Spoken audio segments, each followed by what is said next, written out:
ela, ela tenta dar um fechamento de coisas que a gente viu em outros componentes, por exemplo, em letramento digital 2 e em prática pedagógica e seminário integrador 5, né? Foi 5. Só que assim, ela é bem mais teórica e ela tenta dar um maior preparo para o docente, né, na questão de quando ele sair do curso e ir para uma sala de aula, ele ter uma maior condição, né, de poder fazer um trabalho bem feito ao encontrar, né, na sala algum aluno com algum tipo de deficiência, né? Não, a gente não tenta dar a receita de bolo, mas a gente está começando a criar, por exemplo, a simpatia por essa área, né? Pensar que existem pessoas muito envolvidas nessa área que amam trabalhar com a educação especial, porque vou dizer para vocês, é um trabalho cansativo, né? É um trabalho que não existe uma cartilha pronta, cada caso é um caso, mas ao mesmo tempo é um trabalho muito prazeroso, né? E eu espero que os estudantes do Letras EAD saiam confiantes, né? E aptos para encarar qualquer desafio, tá? Bom, essa apresentação está disponível para vocês fazerem download também, tá certo? Ela é um extrato dos primeiros módulos. Então, coloca-se o objetivo da disciplina, porque eu vou tentar desenvolver ao longo do componente, através dos módulos, o que está proposto no objetivo da disciplina, né? Que é estudar os aspectos éticos, políticos e educacionais que concernem a educação especial. Aliados criticamente às teorias e posturas pedagógicas, que poderão servir como base para a implementação de uma educação inclusiva nas escolas de educação básica. Então, a gente vai tratar aspectos éticos, aspectos políticos e aspectos educacionais que estão em torno, que giram em torno da educação especial para que, quem sabe, então, tenha esse avanço maior, que é a educação inclusiva, que é a educação especial, ainda aliada à inserção social das pessoas no trabalho, na vida social, né, sendo cidadãos mesmos, não sendo coitados, porque eu fui numa palestra, lembram daquela, foi um material que eu passei para vocês de um site Lagarta Vira Pupa, de uma mãe, do menino com autismo. Pois bem, vocês sabem que teve a palestra dela em Pelotas e uma das coisas que ela falava é que ela não gostava de ser tratada com pena, né, a mãezinha especial. Não, ela quer que ela seja tratada com dignidade, o filho dela também, que seja um cidadão, né, acima de tudo. Mas está difícil carregar a página, Wagner. Por que está difícil carregar a página? A página do componente está difícil de carregar? Pois tu me responde e eu leio ali no chat. Então, das atividades, pessoal, o que eu pensei? Que eu ia aliar recursos do Moodle ao meu favor, mas e não deixando de também trazer para vocês a facilidade de vocês saberem, né, as coisas a tempo. Então, eu coloquei assim como um dos recursos para incorporar a avaliação desse componente o questionário, porque o questionário é uma forma boa, né, de fazer as perguntas para os alunos, de vocês responderem e já ter aquela correção automática, né? Confesso a vocês que eu não usava o questionário. Vocês lembram, né, que eu não usava o questionário. Então, às vezes, eu perdia mais tempo, porque a gente não tem alguém que nos apoie nas correções, né? Somos os professores e tutores à distância. Então, eu perdi um certo tempo em ir atrás, né, dos trabalhos, das correções. Boa noite, Patrícia. Então, eu pensei nesse semestre em optar pelo questionário. Como a matéria é uma matéria bem teórica, né, bastante densa, fiz esta opção. Mas eu não queria também sobrecarregá-los com muito questionário. Então, eu coloquei sempre assim, agrupei o questionário, juntava 2 módulos e fazia o questionário, né? Vocês estão vendo por isso. Uma novidade desse semestre é que para a gente não perder os prazos e ficar mais alinhado possível, né, no cronograma, eu coloco o seguinte, que quando existe um questionário, a abertura do próximo módulo depende que o aluno responda o questionário. Isso eu fiz. Como o questionário tem prazo, data final para ser respondido, então o estudante, vocês, têm que fazer aquela organização pessoal de responder a tempo e aí o próximo módulo é aberto, tá? Achei bom o questionário. Que bom esse retorno de vocês. Joaquim, Aline, que bom. Questionário 1, finalizei dia 9, mas fiz nesse data. Em atraso, a Tereza. Tentei colocar alguns feedbacks do tipo, de onde que eu tirei aquele questionamento, do texto, né, tal, e aí fui colocando as referências. E eu também fiz uma coisa, porque eu acho às vezes um pouco injusto, porque o questionário também é mais um momento de aprendizado. Então, eu coloquei assim que o estudante pode ter 2 tentativas, né? Então, faz o questionário, tem uma tentativa, se errou alguma, tentar tentar acertar a questão novamente. Então, eu fiz ali nas configurações desse recurso, eu coloquei para dar a oportunidade do estudante ter 2 tentativas. Então, existe um primeiro envio e a possibilidade de ter um segundo envio, né, uma segunda tentativa. Fica só carregando e não abre. Wagner, deve ser a tua internet, tá? Por quê? Na internet, o áudio ele consegue trafegar muito mais rápido do que o vídeo. O vídeo ele precisa de uma largura de banda de internet um pouco maior, normalmente chega com mais atraso que o áudio. Vocês podem ver, talvez, em programas de televisão mais antigos, onde tinha o acesso da internet, ou em alguma situação, por exemplo, como agora da MConf, que o áudio vai mais rápido do que a imagem, porque é normal isso. Quando os dois dados estão entrando na internet para serem passados para um outro computador, a velocidade, o conteúdo sonoro, o áudio, ele além de ser menor, né, por ser menor, ele vai mais rápido do que o vídeo. Pois é. Desculpe, eu tô sempre tô pigarreando já desde a semana passada. Gente, esse setembro tá horrível. Todo mundo com tosse lá em casa e eu peguei uma tosse agora, não larga o bichinho do. Então, desculpa que eu tô fazendo isso no microfone ainda por cima. Desculpe mesmo. A avaliação, então, já tem as datas que eu me organizei para a prova de vocês, então a avaliação final vai ser no Moodle. Aí então já temos como data 3 de. Ai, que bom, Gisiane. 3 de dezembro, então, terça-feira, a nossa prova, toda a matéria. Quando eu falo toda a matéria, pensem que os questionários, ele já é uma forma de vocês terem ali o conteúdo provável da avaliação final, então vai ser um apanhado daquelas coisas que eu achei mais interessante, coloquei no questionário, tá bom? E a recuperação da avaliação vai ser a recuperação dessa quarta prova, tá? Então, vou passar aqui, ó, só para vocês verem. Então, a recuperação vai ser dessa atividade 4. Caso alguém não tenha feito, vai ser recuperado essa avaliação aqui, certo? Se vocês tiverem feito o questionário 1, 2 e 3 e ganham neles os 2 pontos, vocês já vão estar aprovados, quer dizer que aí a quarta avaliação é um a mais.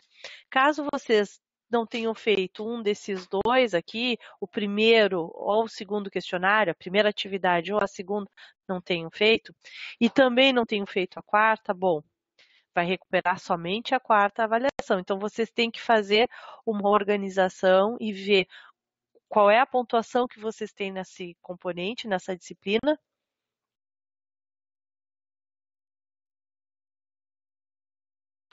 Ainda não ficou clara a questão do questionário 1. Clara a questão do questionário 1. Gostaria, por favor, que esclarecesse. Eu não me lembro qual era a questão do questionário 1. Não me lembro, porque eu fiz no Moodle, mas eu não tenho uma cópia comigo das questões, Tereza.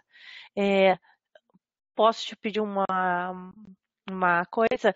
Tu manda para mim qual era, ou me lembra de que tu não tens clara qual era o que tinha que ser respondido na questão 1, é isso?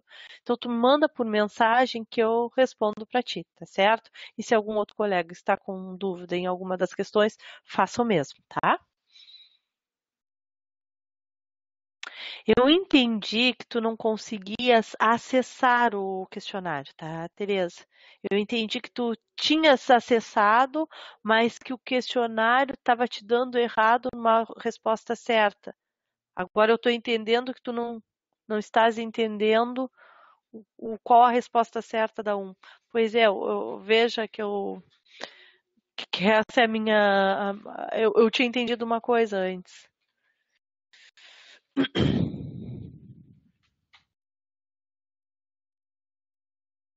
Ah, tá bom, se tu fez em atraso. Não, ainda não está disponível, tá? Vou ter que correr essa semana já para passar para vocês, tá, Luciana?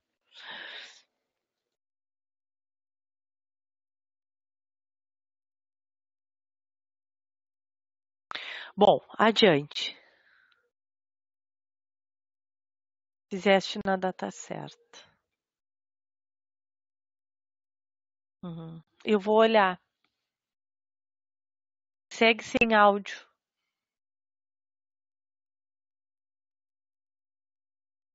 Ok, Wagner. Ok, Wagner.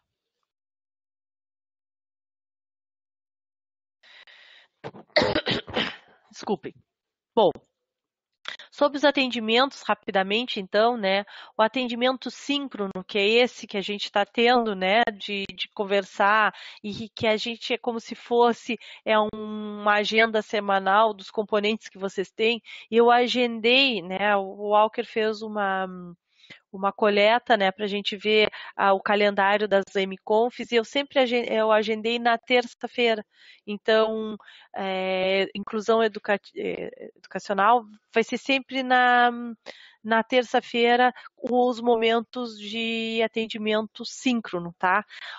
Ou eu marco o MConf, né, que é coletivo, ou se vocês querem um atendimento, uma conversa comigo, a gente se manifestem sempre nas terças-feiras, tá certo? MConf vão ser algumas MConfs, não é que toda terça-feira tenha a MConf. Hoje tivemos, se tivermos uma outra, vai ser numa terça.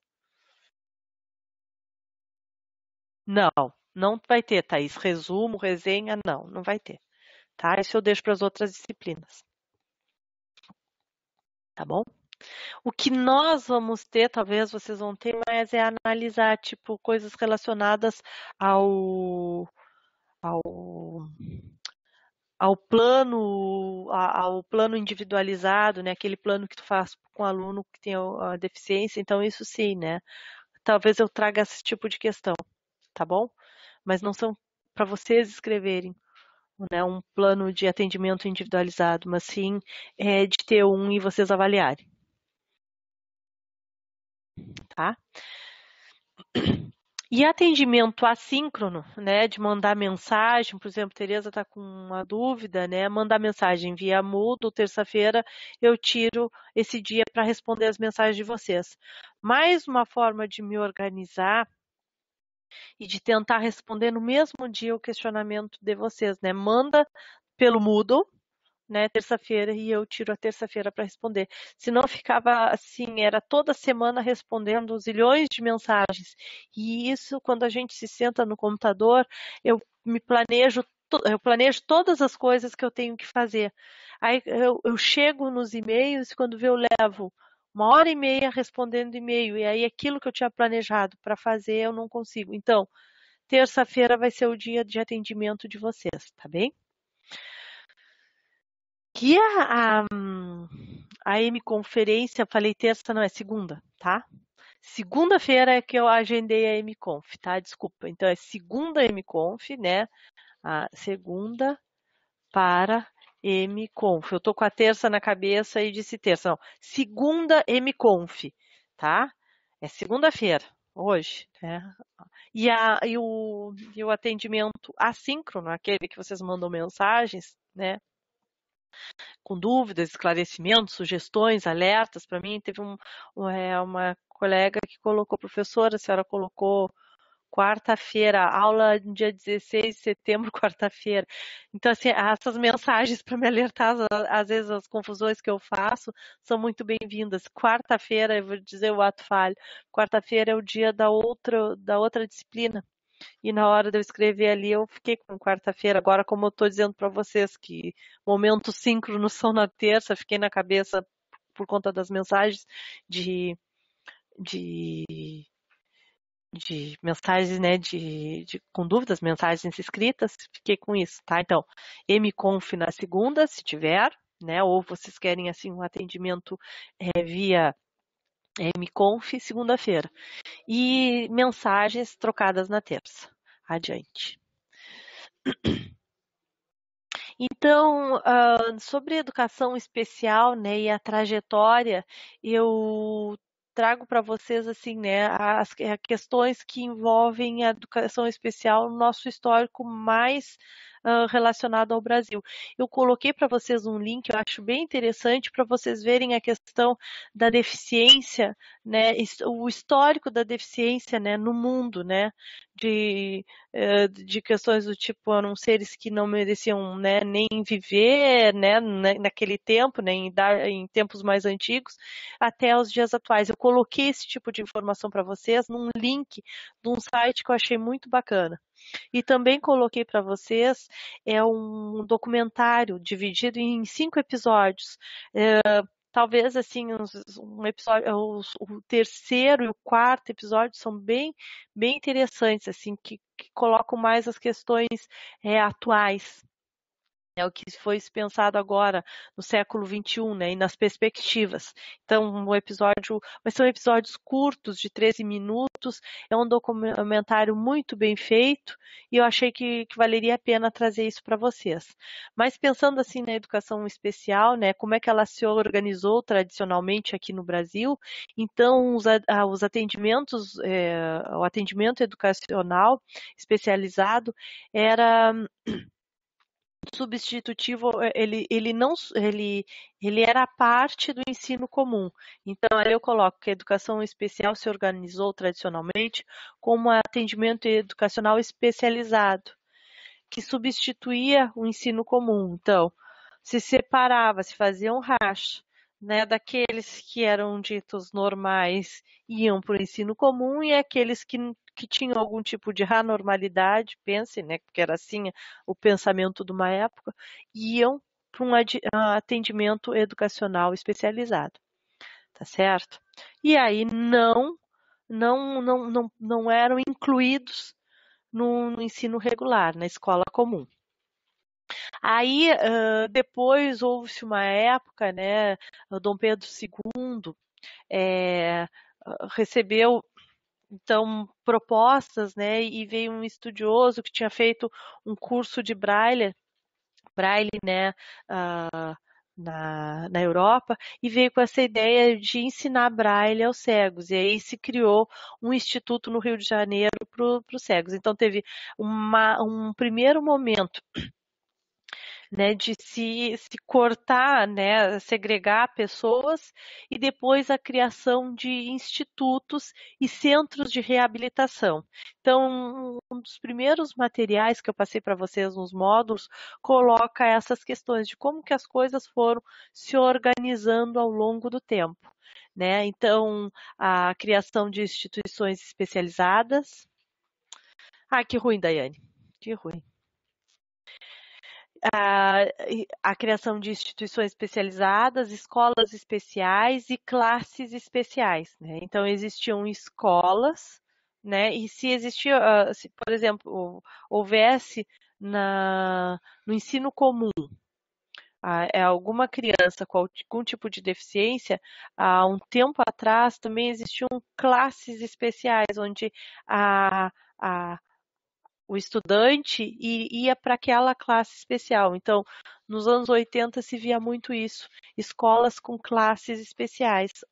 Em Jaguarão, onde eu estudei, por exemplo, na escola Joaquim Caetano, tinha a construção da escola e fora ela, em um outro pavilhão que se chamava, existia ali a classe especial, que era totalmente separada dos alunos comuns, né?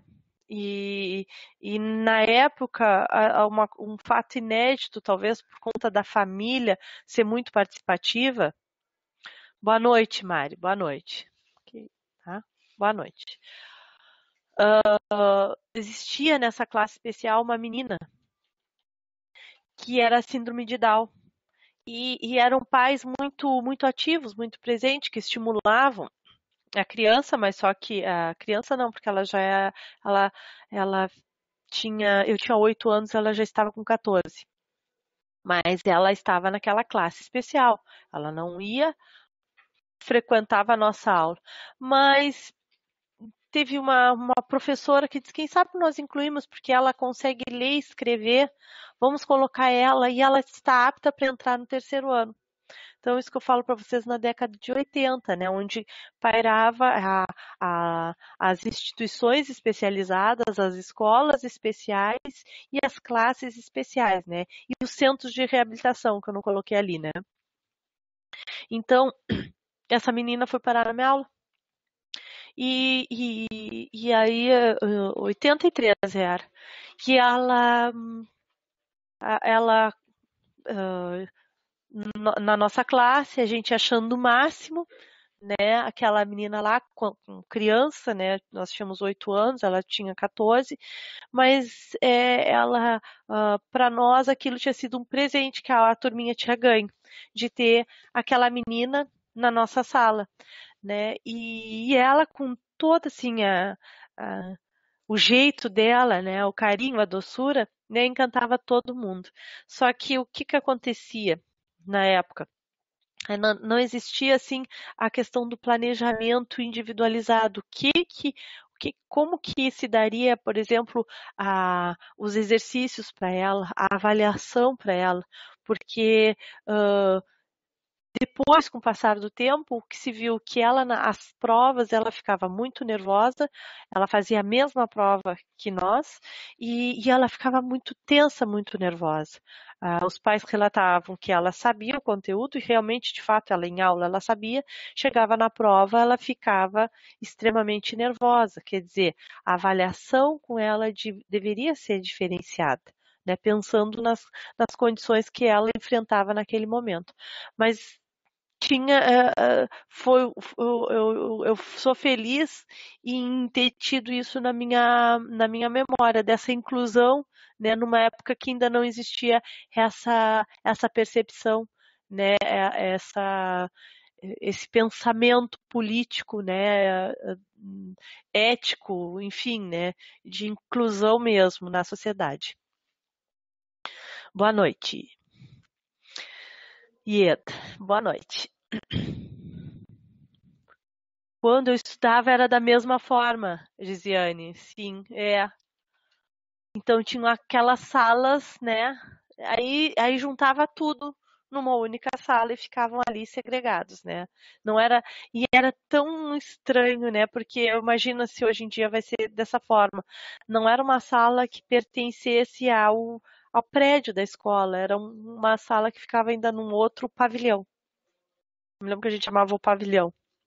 Bom, ah, então, né, de instituições que foram criadas e uma que é muito atuante, né, até hoje, é a- o Instituto Benjamin Constant, que inicialmente era chamado de Imperial Instituto dos Meninos Cegos. A sua fundação é de 1854.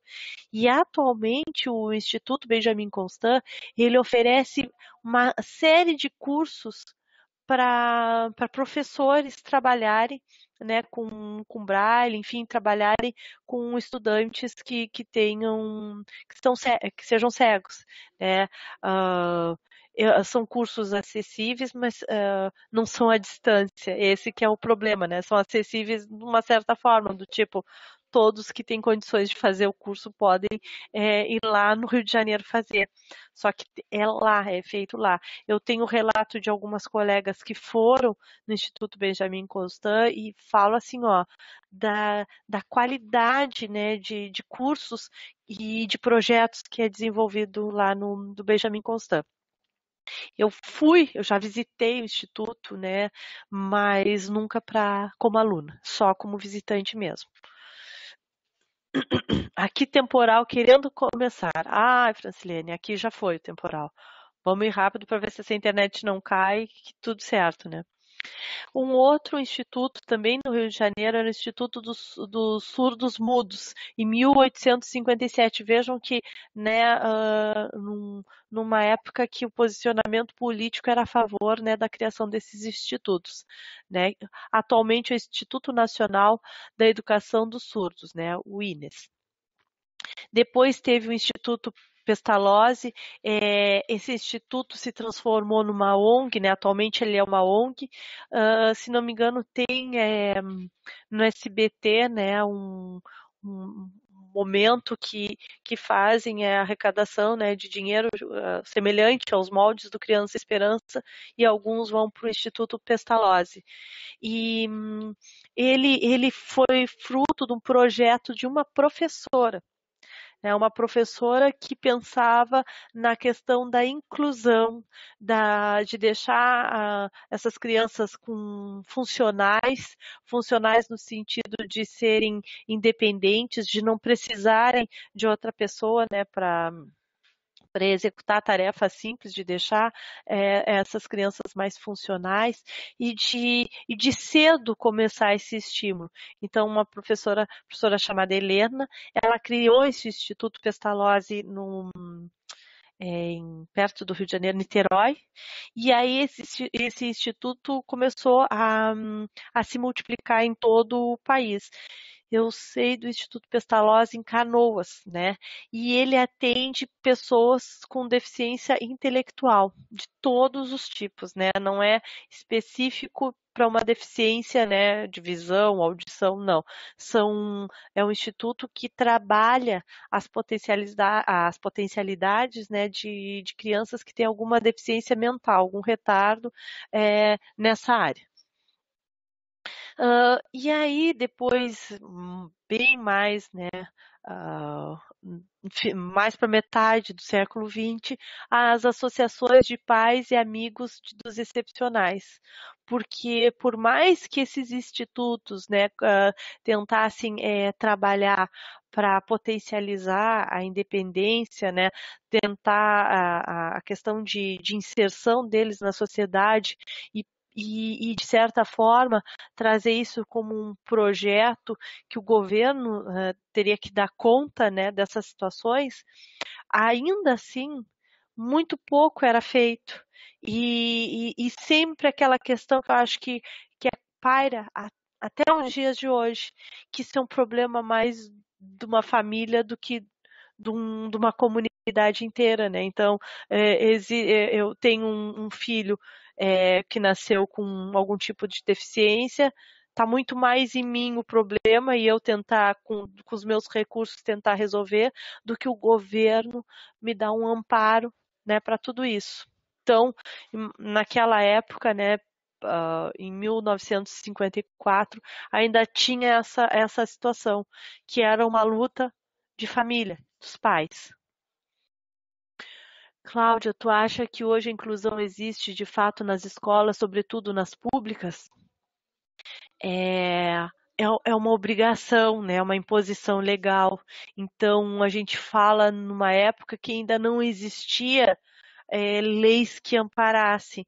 Imagine, né, a situação antes onde nenhuma lei amparava e o problema, as APAES foi uma reunião de pais que estavam tentando pensar em soluções para os filhos, né? O que eu vejo a questão de um desgaste grande na educação em si, Thaís. E imagine que se é problema trabalhar com uma criança hiperativa, ou se é problema trabalhar com uma criança que não tem tão desenvolvido o raciocínio lógico e gosta mais da parte da biologia, das letras, né, das linguagens, se isso já né, já é uma situação difícil de um professor sobrecarregado, desvalorizado, quando vem as situações de deficiência, a coisa é levada para um lado que pior ainda, né? Desse abandono de capacitação, o abandono de recurso, né? De serviços, pensar que ali a escola é, existe um ator, um agente, um professor, mas que às vezes são serviços que só ele não dariam conta. Então, essas situações, né, é que fazem com que a inclusão de fato parece que é difícil de se ter. Que perceba que, embora a lei determine a inclusão de pessoas com deficiência no ensino regular, com a presença de um monitor, professor auxiliar para seu auxílio, isso não ocorre na prática, porque para o Estado disponibilizar esse auxílio, acho só judicialmente, é verdade. Vou dizer assim a realidade daqui de Jaguarão. As salas de AE, de atendimento educacional especializado, né, as salas que dão complementam ou suplementam, né, o ensino, existem 6 aqui em Jaguarão e 6 no município de 30 mil habitantes, pense, né? É um número muito pequeno. E dessas 6 escolas, existe uma pessoa, né, que é uma professora que trabalha no Conselho Municipal de Educação, que é da área da educação especial, que tenta dar o suporte para as outras colegas, que muitas, né, não têm a habilitação, né, necessária para a educação especial. Não quero dizer que tu ser habilitado, tu vai ter uma receita para para todo tipo de caso, não, né? E outra questão também que às vezes a gente não coloca será que a escola também está disponível? Mais adiante eu vou colocar isso. Será que a escola está disponível a ter essa identidade, né? Do tipo, eu sou uma escola inclusive. Será que ela nem quer que apareça isso para que não venha matricular crianças com receba a matrícula desse tipo de criança?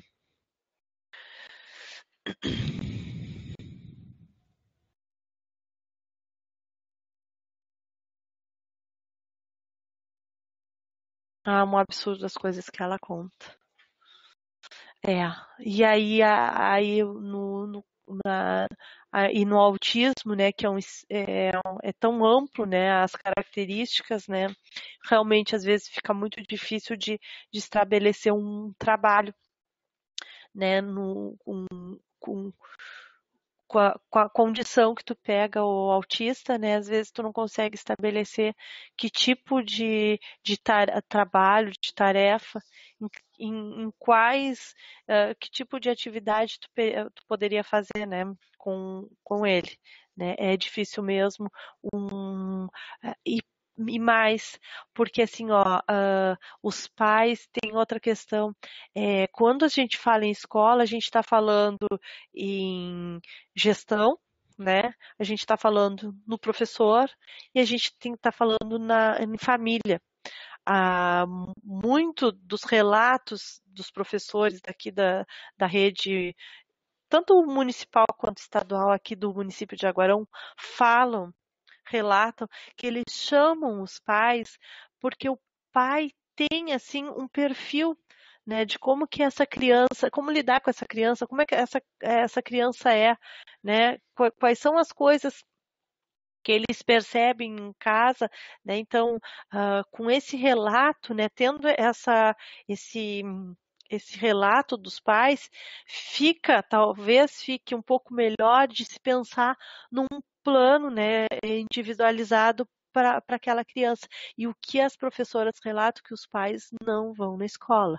Eles deixam o filho na escola e não vão quando são solicitados para o professor, né, ter esse tipo de retorno. O monitor é uma babá, só isso. O professor não faz a menor questão de pensar em atividades específicas para os alunos. Pois é, porque é um projeto, eu vou colocar aqui, né, um projeto que não é só do professor, é um projeto político-pedagógico da escola, né, e tem que ter a participação dos pais. É por isso que está se falando muito no plano de atendimento individualizado, né? O professor dar conta de uma turma regular já não é fácil, como ficar esse professor recebendo crianças especiais sem o auxílio de uma outra pessoa. A lei é muito bonita no papel, mas não há um aparato estatal para a inclusão realmente ocorra. Que triste. Eu tenho um irmão autista e tenho uma monitora para ele, só que o que acontece é que como são muitos alunos, ela acaba auxiliando todos. Percebemos que deixa ele o dia todo brincando de massinha. Foi a forma que ela, né, é aquela forma que ela achou que ele vai se manter na sala, né?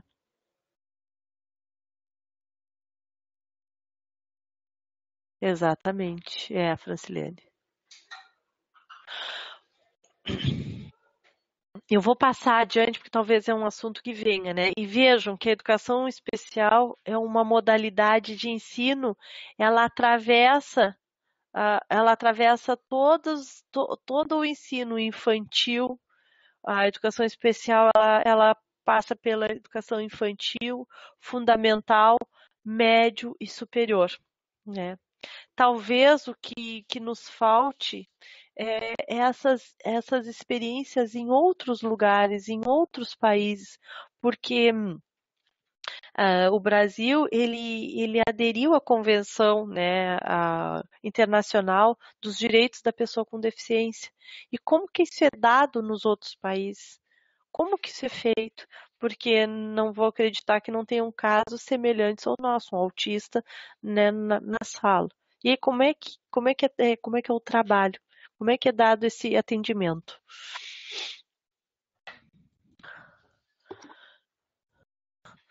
Ahn, A escola especial, né? Agora não existe mais essa classes exclusivas, né? Não tem mais, mas enfim, a educação especial, classes exclusivas, não é a mesma coisa que perdão, a escola especial, né? Ou classe exclusiva não é a mesma coisa que a educação especial. Então a gente fala de educação especial, né? Nós temos a educação especial que engloba tudo, né? Então, eu posso trabalhar numa escola de ensino regular, né, numa sala de recursos, né, com atendimento educacional especializado, ou pode ser uma escola especial mesmo. Então, quando a gente fala em educação especial, a gente está englobando as escolas especiais, por exemplo,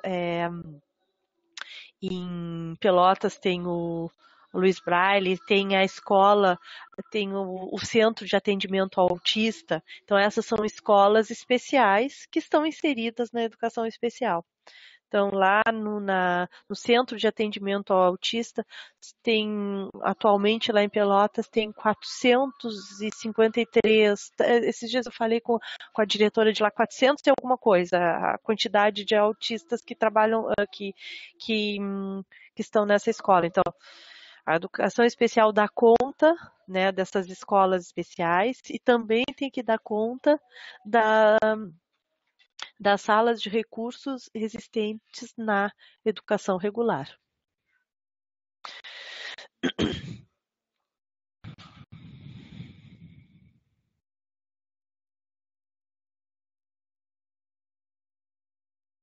Tá carregando aqui o meu, que é uma imagem. Então, assim, só para vocês verem que o preconceito, né, vem de longa data, né, as nomenclaturas que foram dadas, as terminologias, né, no Brasil, foram dadas a essas pessoas com deficiência, né, então inválidos, incapacitados, defeituosos, pessoas com deficiência.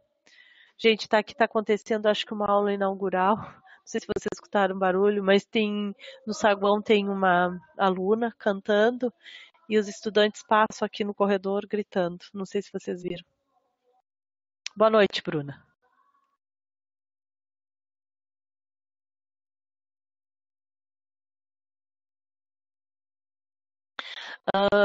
Mas hoje, né, a, a definição, né, enfim, como que a gente se diz, a terminologia, né, mais correta é pessoa com deficiência, né? Essa expressão fez parte do texto da Convenção Internacional para a Proteção e Promoção dos Direitos à Dignidade das Pessoas com Deficiência, elaborado em 2003. Né, pela ONU. Esse termo pretende não esconder a deficiência, mostrar com dignidade a sua realidade, valorizar as deficiências e necessidades decorrentes da deficiência. Dessa forma, encontrar medidas para eliminar as restrições que aqui ficou o meu, a, o visor ficou bem em cima. Mas, enfim, então foi por essa época, né, os textos colocam que antes se chamava inválido, incapaz, né, o deficiente, e nessa convenção foi a primeira vez que falaram assim de pessoas, né, antes de mais nada são pessoas. Então, esse termo, né, pessoas com deficiência, vem naquele encontro de que são pessoas, né? E elas têm uma deficiência, mas que ela não pode ser mais potencializada pelo que está em torno dela, não é verdade? Tá certo, Gisiane, não tem problema, tá? Tá bom, tá ok. Boa noite.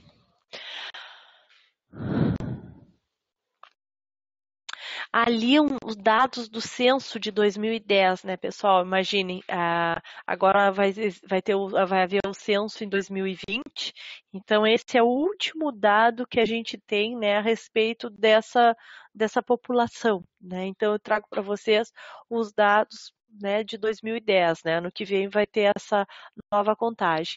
Então ali as deficiências, eles colocam deficiência visual, auditiva, motora e deficiência mental ou intelectual. E ali a contagem, né? É 35.790.488 deficientes visuais, né? A grande maioria, né, apontada no censo de 2010. E ali aquelas perguntas do tipo, não consegue de modo algum ver, né, tem grande dificuldade ou alguma dificuldade. Deficiência auditiva, né, 9.722.163, né, que não consegue de modo algum escutar, tem grande dificuldade, com ou sem aparelho, né, auditivo, e alguma dificuldade. Deficiência motora, 13.270.969. Se tem-se uma informação que muito da deficiência motora veio do surto de poliomielite, né? A paralisia, a poliomielite que dá a paralisia, né, nas crianças. E que talvez esse número relacionado à poliomielite tenha diminuído nessa última década. E depois, deficiência mental e intelectual. Bom, essa deficiência mental e intelectual, pessoal, ela tem também a questão de que, por exemplo, deficiência visual auditiva, né, ou motora, é algo que é muito mais fácil de se perceber e se diagnosticar. Já uma deficiência mental e intelectual é muito mais demorado o diagnóstico. Né? E aí ele chega através de um médico, né? Não é o professor que dá esse diagnóstico, apesar de muitas vezes perceber, mas é dado pelo CID, né? Existe um... Trancou aqui, não estou ouvindo. Vídeo.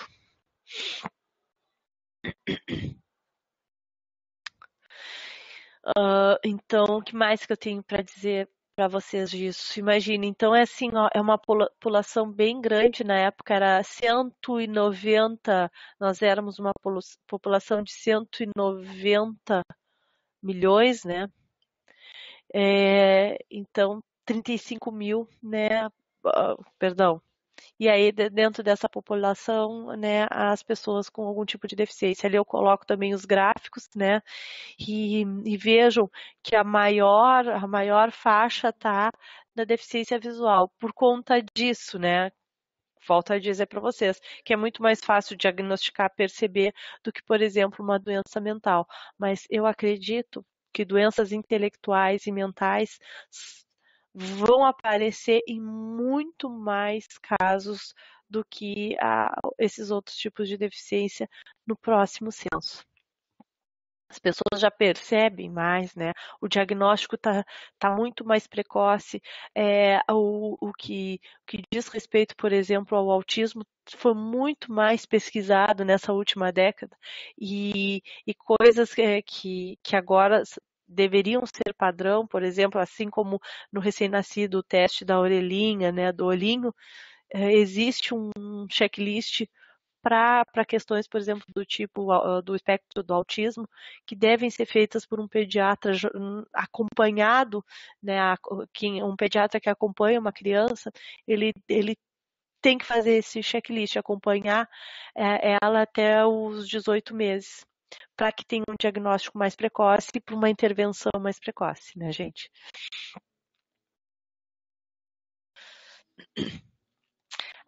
Fiz uma outra pesquisa, se vocês forem lá no portal do INEP, aqui nesse portal aqui, ó, vou mostrar para vocês antes de falar. No portal do INEP, aqui onde diz dados abertos, tem os microdados que mostram para vocês, né, um panorama dos últimos anos, né, com relação a todo tipo de questionamento relacionado à educação. E aí eu fiz o de 2017, né?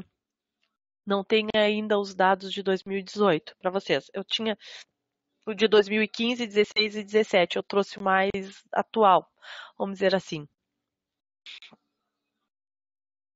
Meu namorado tem irmão surdo e por conta disso meu filho foi acompanhado até os 24 meses através desses testes auditivos. Tá, Belkis, tá certo. Que será que tá o número de matrícula? Mas na hora que tu entra, tu pode colocar o teu nome e a senha, eu acho que funciona igual. Não sei. Eu não testei como aluno, mas eu acredito que sim. Então, vejam, né, para vocês saberem, esses são os dados do Rio Grande do Sul, tá? Eu não peguei de todo, não peguei por região, eu peguei pelo nosso estado. Então, o total de alunos matriculados no RS na educação básica. Então, nós temos no total 2.342.985 alunos, tá? 2 milhões. Desses, os alunos com deficiência são 83 mil alunos com deficiência.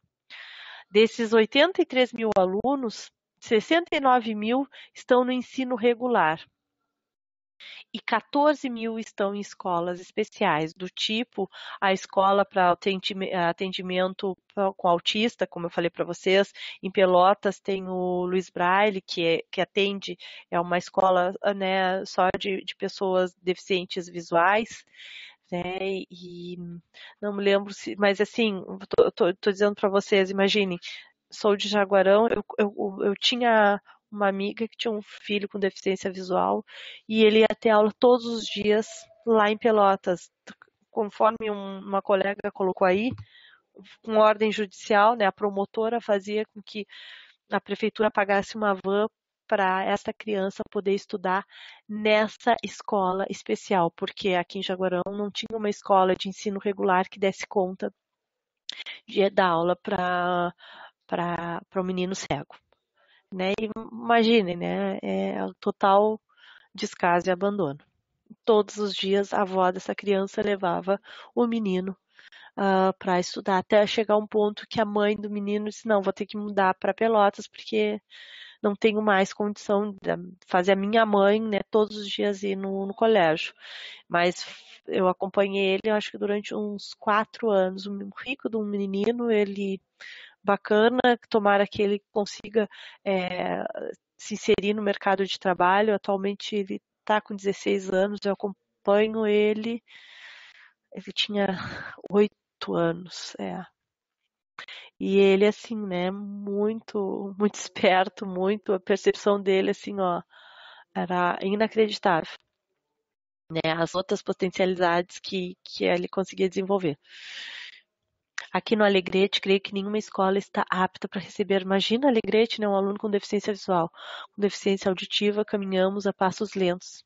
Tá na hora de vocês criarem uma escola, já pensou? Alunos de letras montando uma escola. É uma empreitada, né? Mas eu falo com as pessoas que trabalham nessas escolas especiais, né? Imagina. Bom, e então, né, coloco para vocês, 69 mil está na regular e 14 em escola especial. Os alunos com deficiência na educação infantil dão conta de 4.590 alunos, tá? Aqui eu não estou colocando escola particular ou pública, tá? Na educação infantil eu peguei o do INEP, esse geralzão. Alunos com deficiência no ensino fundamental, a grande maioria está no ensino fundamental, já esses alunos, né?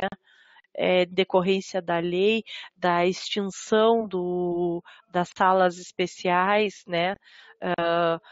Aqui em Jaguarão mesmo teve uma verdadeira caçada que não podia levar não pode deixar o aluno em casa, né? Tem que estar frequentando uma escola. Então, 62 mil, né? A grande maioria está no ensino fundamental. No ensino médio a gente tem 5 mil, né? Não vou colocar ali 470. No ensino profissionalizante nós temos alunos com deficiência 748. Ali no ensino profissionalizante, não sei, não está especificado, por exemplo, se é em escolas técnicas, tá? Nos IFES. Alunos com deficiência no EJA, 10.144 alunos. E ali eu tinha um dado, porque eu tenho um carinho muito grande, trouxe para vocês, porque depois tem ali no INEP, tem ainda especificado por deficiência. Eu coloquei só os alunos com autismo, 4.600 alunos incluídos e 999 em escolas especiais. Quando eu falo incluídos, é que estão frequentando o ensino regular. Porque, como é um espectro, né, muitos ficam no ensino regular, não necessitam ir para uma escola especial. E aí os guerreiros, né? Total de docentes atuando na educação especial. 71.900 e alguma coisa. 71 mil docentes. E aí a gente para e pensa o seguinte, dá quase um docente por aluno com deficiência, né? 83 mil, aí olha lá, os docentes, 71 mil. Pera, porque não é bem assim, né? Desses, né, quantos não estão absorvidos em algum local e não estão em outros? Ou quantos desses professores estão nos grandes centros e não estão é, em cidades de fronteira, em cidades do interior? Deixa eu ver o que escreveram. Esses dados sobre o total de docentes em educação especial significam o professor dedicado apenas à educação especial, isso mesmo, apenas à educação especial.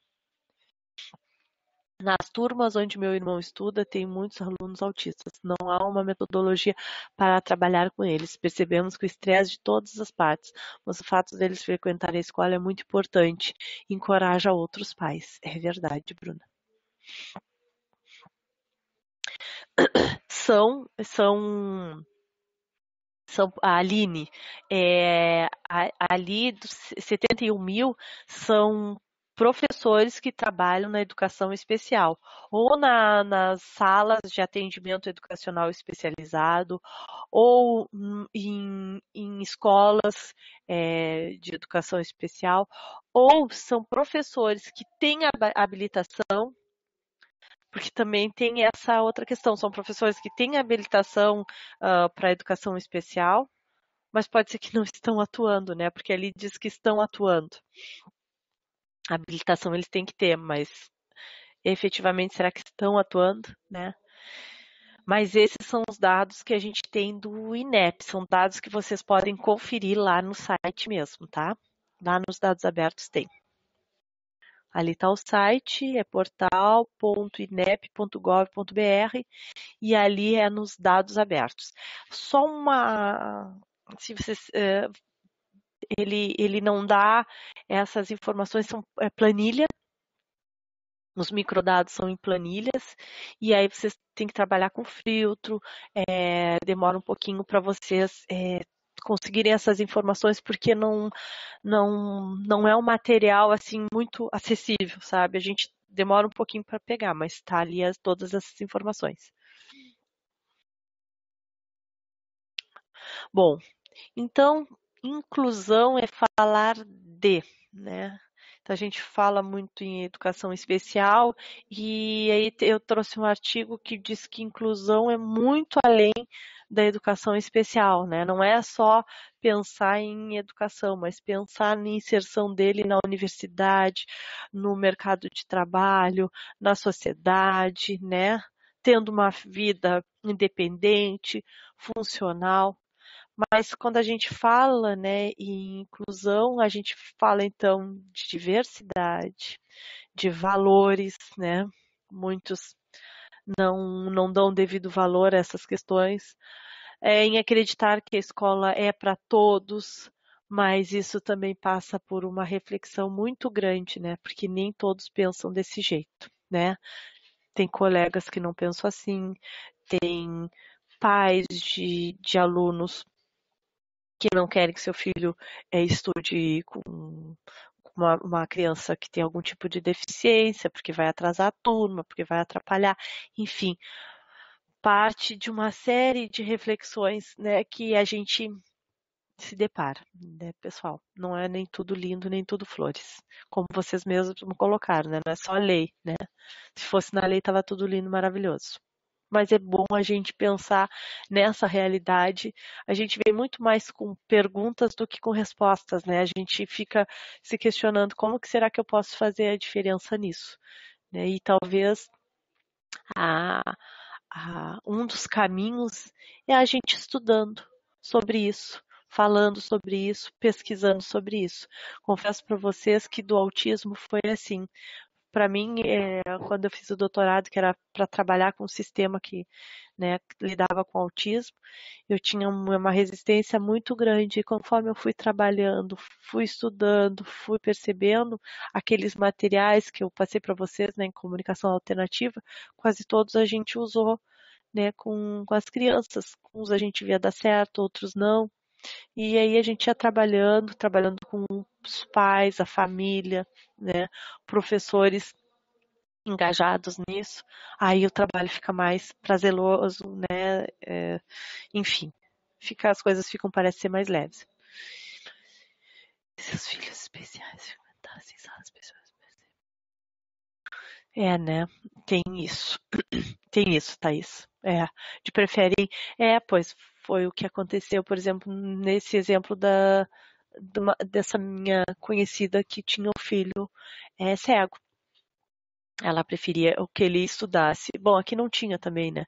Mas ela foi para Luiz Braille lá em Pelotas e assim, ela tinha uma satisfação muito grande. Ele sabia tocar piano, então desenvolveu tanta potencialidade no filho dela que, que ela não via o filho estudando em outra escola que não fosse aquela. Bom, onde inicia a inclusão nas escolas, né? Isso é em função de lei, tá, gente?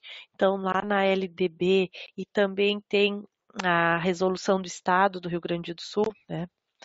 Cada estado tem a sua resolução, mas enfim, existe a LDB nacional e depois tem as resoluções dos estados. Então, isso que eu estou falando para vocês, onde inicia a inclusão nas escolas, da lei, né? Teria esses três eixos: a acessibilidade física, recurso humano capacitado e acessibilidade pedagógica, tá? Se na lei a gente for ver, se resume nesses três eixos. E aí eu tenho um texto que resgata isso, né? Eu resumi, mas tem um texto que eu passei para vocês que é tirado da lei, né? Da escola, para atuar na perspectiva, acho que foi o primeiro texto, para atuar na perspectiva da educação inclusiva, com oportunidades de aprendizagem para os alunos com deficiência, tem se solicitado sua organização tanto em acessibilidade arquitetônica, quanto curricular e pedagógica. Quer dizer, é o que está na lei, né, sendo pensado que a escola deveria ter. E no próprio texto diz que a escola está longe de ter essa acessibilidade arquitetônica, o comprometimento curricular e pedagógico, né? Tá longe de acontecer isso. E aí ele coloca dados que ele fez de 2010 até eu acho que 2016, né? Nesse texto ele coloca isso. Então, não é só recurso humano, né, que se faz necessário. Muitas vezes também é recurso arquitetônico, né? E outras vezes é o planejamento total, né, dado pela gestão, né, aquela questão que é pedagógica, é pensar no todo, é pensar, conversar e colocar no projeto político-pedagógico da escola, pensar no que se existe de recurso humano, né, arquitetônico e também pensar junto com os pais. Vamos ver ali um textão. Tem um artigo também que diz mais ou menos assim: integrar a educação são coisas diferentes. A escola que integra simplesmente aceita o aluno especial, enquanto a escola que inclui está preparada desde os funcionários, professores, aluno, estrutura física para receber esse aluno. E que dessa forma o aluno com necessidades educacionais especiais poderá desenvolver-se plenamente. O artigo também aponta a necessidade de uma parceria efetiva com a família. Escola e organização de saúde. A organização de saúde, tá? Para assegurar esse desenvolvimento. Todos os níveis, ela é transversal, né? O que eu falei para vocês, ela é uma modalidade, né? Ele está na educação infantil, fundamental, médio e superior. Bom, aonde que a gente se parar para pensar assim em acessibilidade física, recursos humanos e acessibilidade pedagógica, a gente tem que pensar assim, né? Qual é a identidade da escola? O que aquelas pessoas que estão na escola pensam? Como que é a identidade dela? Será que é uma escola que mostra na sua identidade, mostra no seu entorno, mostra num cartaz pendurado na parede, mostra na secretaria que ali existe inclusão? Né? Então, essa questão, né, de o sujeito que, quando for matricular o seu filho, verificar que essa escola se identifica com essa causa e a sua identidade, né, mostra isso. Tudo que está em torno delas, pessoas vão saber falar disso, sobre isso e trabalhar com isso, né? Então, no momento, desde o momento da matrícula, a acolhida, a direção, todos têm que estarem cientes de que aquela é a identidade da escola, que ela está pronta para acolher esse tipo de aluno. Então, quando a gente fala de uma inclusão na escola, tem que se pensar, será que a escola quer ter essa identidade?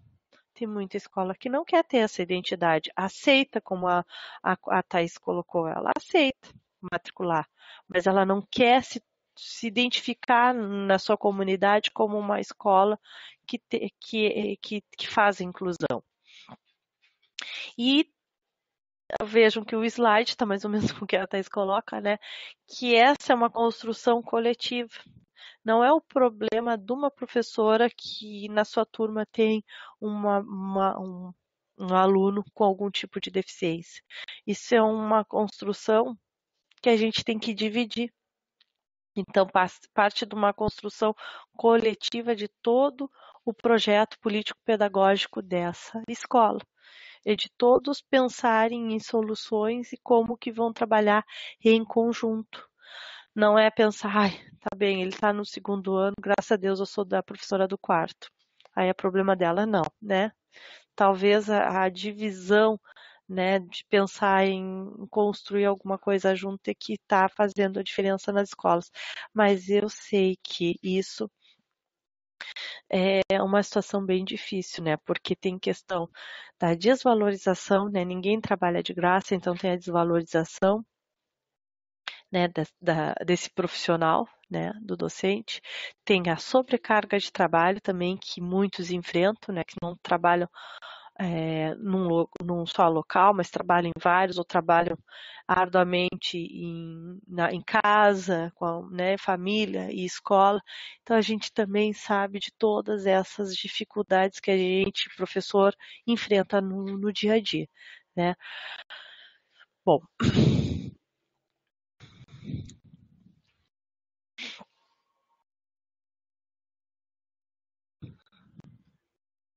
é verdade, Bruna, ela só aceita.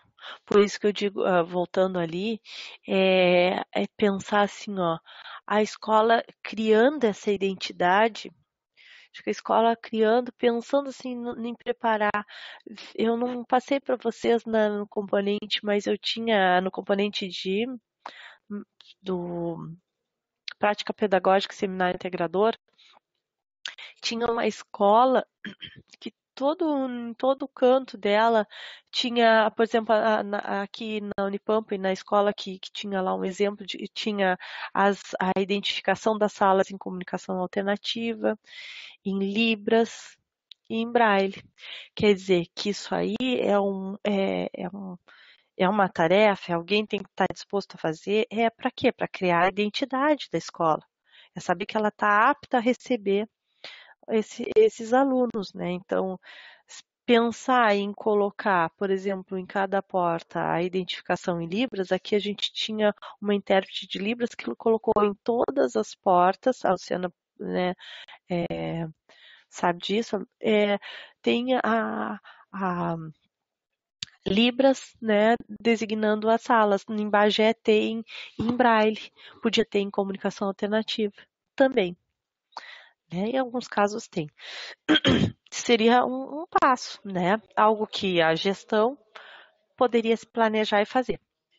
E a outra é essa construção do atendimento, que inclui sentar e pensar direção, professores e família, como que se vai dar o processo, né, de inclusão, que aí tem todo um planejamento pedagógico que está envolvido com isso.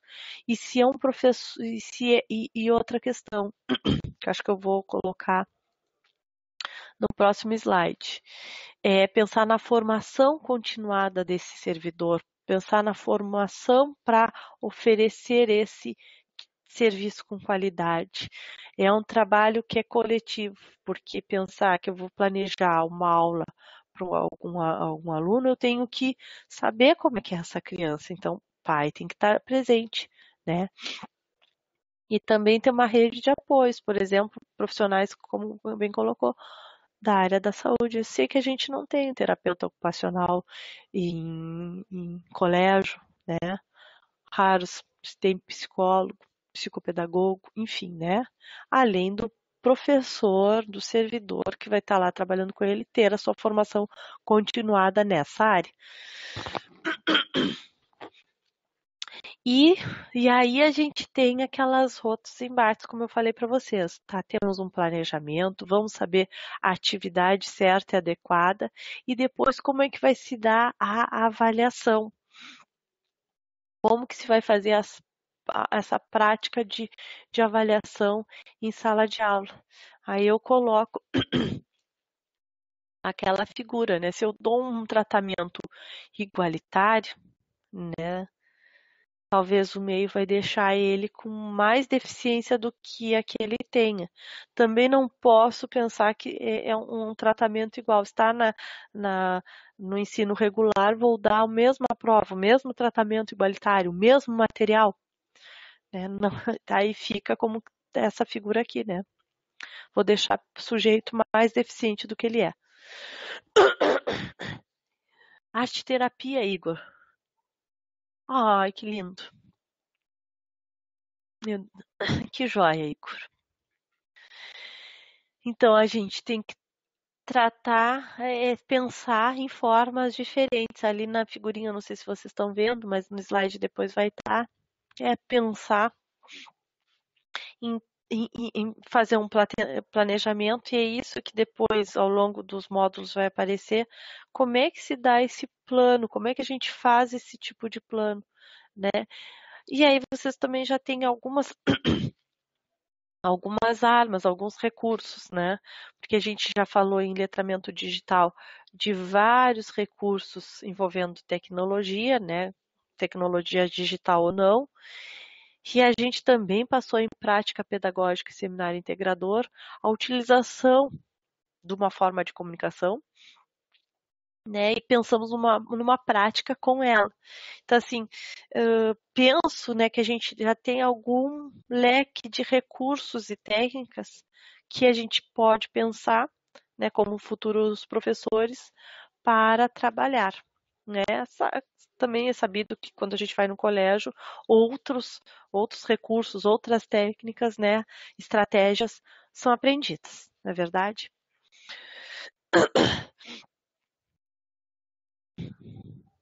E aí a gente vai trabalhar, né, temos um módulo que eu acho que é legislação, mas vai ter um que é o currículo adaptado. Talvez eu acho que esse que a gente tenha que dar o maior enfoque nesse componente, que são os currículos adaptados, porque aí eu acho que vem a grande, hum, talvez uma resposta ao nosso questionamento, como é que nós vamos fazer um atendimento de qualidade, né? Como é que nós, professores, vamos dar o nosso melhor dentro das condições que temos.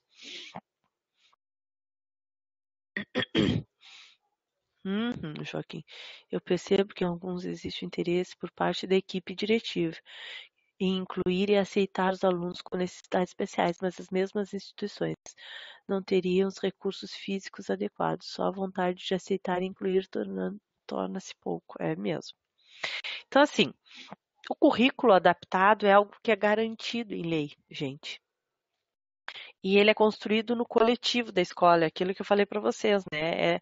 É no coletivo. Quando eu falo em que o currículo adaptado é construído no coletivo, a gestão tem que estar junto, a direção, né? Pessoas que têm habilidade, né? Especialidade para trabalhar na educação especial e a família, né? A família também tem que estar ciente do que vai ser desenvolvido com os filhos. Também tem que dar um retorno do que está dando certo, que não está dando. A família é importante. E o currículo adaptado é uma garantia por lei. Então, na Lei de Diretrizes e Bases, se vocês forem procurar, no capítulo 5, no artigo 59, que ali garante aos alunos, né, pessoas com deficiência, currículos, métodos, técnicas, recursos educativos e organização específicas para atender às suas necessidades. As necessidades de quem? Dos alunos, das pessoas com deficiência. Então, tem que tratar, tem que dar conta do currículo, dos métodos, das técnicas, dos recursos educacionais. E também tem o parecer do Estado. Aqui em Jaguarão, por exemplo, a educação especial no município, ela leva em conta o que está no parecer do Estado do Rio Grande do Sul. Ela não se baseia nas diretrizes da LDB. Ela se baseia no parecer do governo do estado, no parecer 56, lá no item 3 ponto, aqui ficou uma vírgula, mas é 3.5, que fala sobre currículo adaptado. Então, se vocês acessarem esse site aqui, mostra, né, com outras palavras, né, mas sim, se tem as mesmas garantias, né, que esse currículo é construído no coletivo e que tem que dar conta daquilo que eu coloquei naquele primeiro parágrafo ali daquele primeiro item da LDB, tá? Bom, gente, então chegamos no final, já estamos com 75 minutos de gravação, acho que tá bem bom, né? Ficarmos por aqui, dar 1h30 de aula, né? Assim, mais que isso, eu acho muito cansativo para vocês, né, para participação. Não sairemos do lugar, não vamos sair mesmo. Por isso, Aline, que a gente tenta encorajá-los a pensar que forma nós podemos planejar um currículo adaptado dentro das nossas condições e potencialidades. Então, lembrá-los, né, que é o Setembro Verde, né, tem o Setembro Amarelo também, mas é o Setembro Verde, né, para uma sociedade com mais inclusão, porque aqui nós estamos falando só de uma parte que tem a ver com a educação, é, a educação inclusiva, né? E a gente pensa que depois disso vem a questão do mercado de trabalho, né? E ali no ah, naquela série que eu passei para vocês fala um pouco sobre isso, né? Da garantia das cotas, enfim, né? Que a gente tem das cotas em concurso, que foi um avanço, né? Porque é, para essa inserção, então a gente só está dando conta primeiro da parte de educação, mas também tem que pensar na inclusão no mercado de trabalho.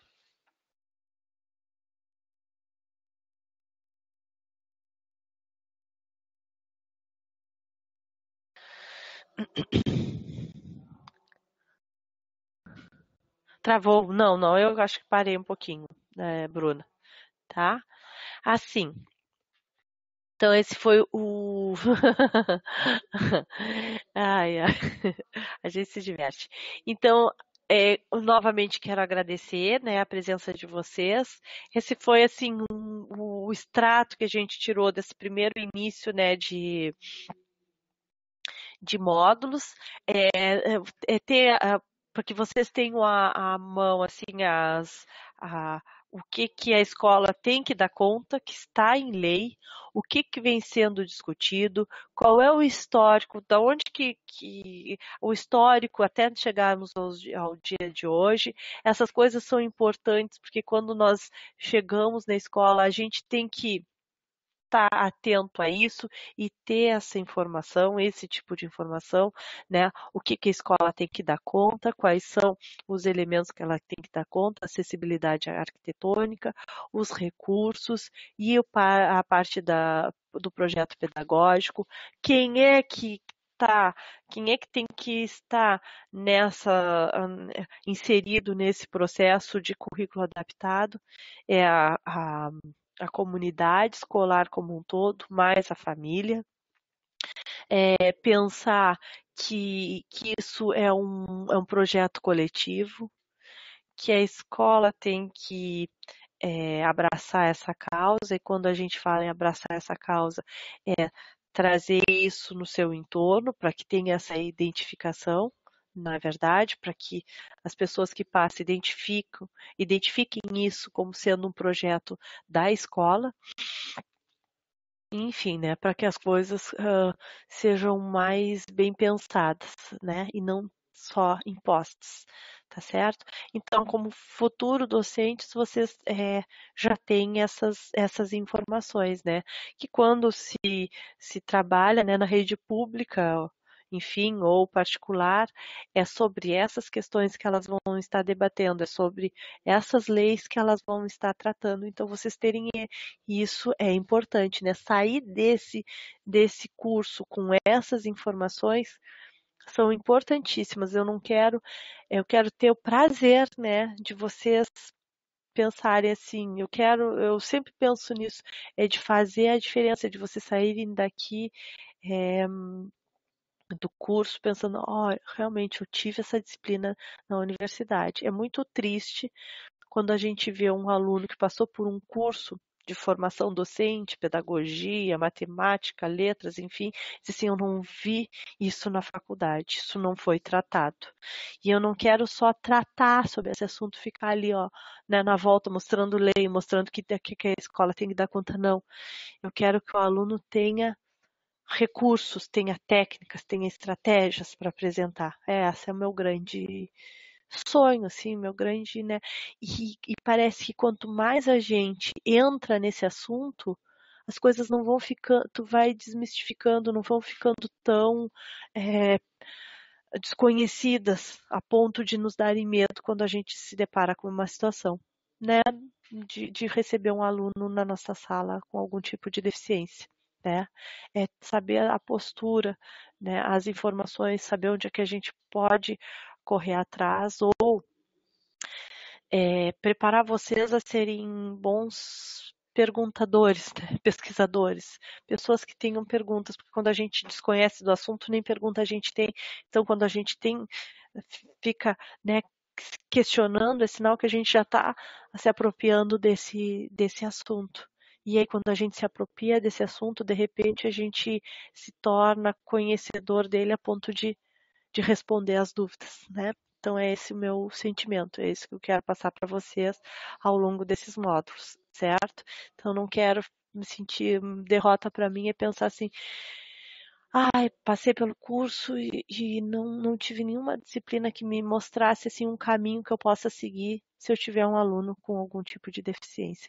Sei que as tecnologias que eu passei para vocês, às vezes ah, pode ter, como pode não ter numa sala de recurso, né, numa sala de AEE, bom se tivesse, né, que também as tecnologias por si só não dão conta.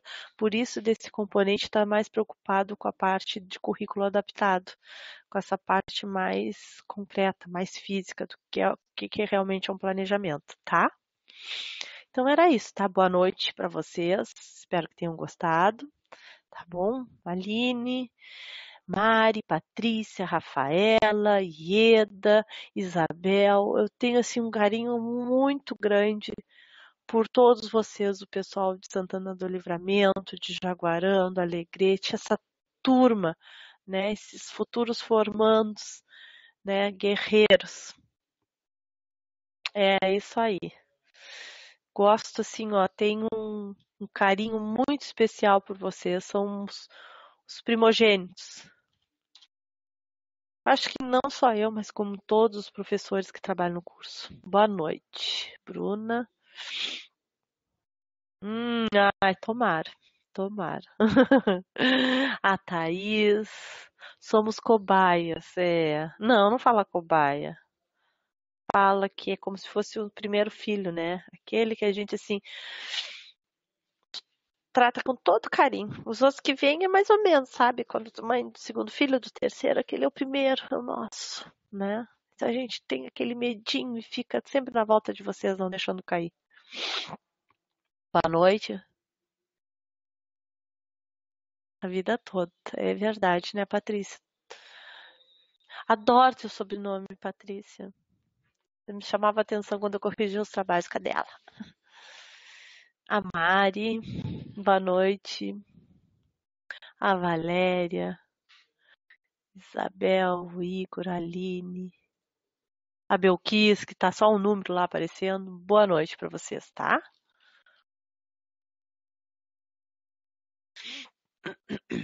Valeu muito a pena essa noite. Estou com, sabe assim, aquele cansaço bom?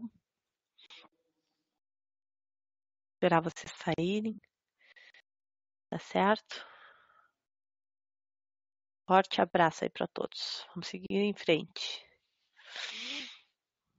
Vou desligar.